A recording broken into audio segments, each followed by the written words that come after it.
ওয়াশিংটনের মধ্যস্থতায় ৪৫ দিনের যুদ্ধবিরতির মেয়াদ বাড়ানোর একদিন পরই ইসরায়েল দক্ষিণ লেবাননের বিভিন্ন স্থানে নতুন হামলা চালিয়েছে। ইসরায়েল বেসামরিক মানুষ হত্যা করেছে এবং গ্রামগুলোতে বোমা হামলা চালিয়েছে।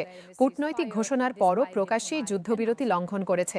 ওয়াশিংটনে যুদ্ধবিরতির মেয়াদ বাড়ানোর ঘোষণা সত্ত্বেও ইসরায়েলি যুদ্ধবিমান দক্ষিণ লেবাননের একাধিক স্থানে হামলা চালিয়েছে, যাতে বেসামরিক মানুষ নিহত ও আবাসিক এলাকা ক্ষতিগ্রস্ত হয়েছে।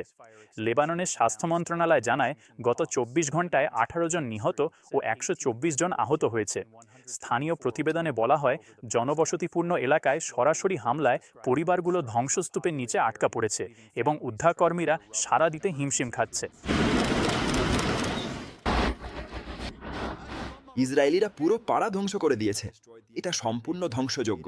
যখন মানুষ দক্ষিণ অঞ্চল থেকে বিতাড়িত হয় এবং তাদের ঘর, জমি বা কৃষি থাকে না, তখন তার মানে কি? এটাই দখলদারিত্ব।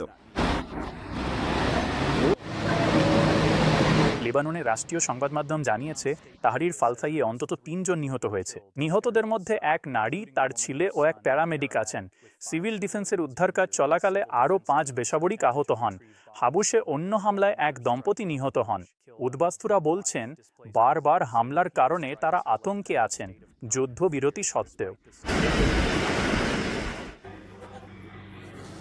এটি যুদ্ধবিরতি নয়, বরং উপহাস। লেবানিজ কর্মকর্তাদের আহ্বান জানায়, তারা দৃঢ় অবস্থান নিন।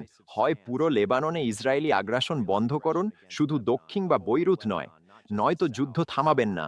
এই যুদ্ধবিরতি নাজুক এবং ইসরায়েল যে কোনো সময় যা খুশি করতে পারে, কেউ তাদের থামাতে পারবে না।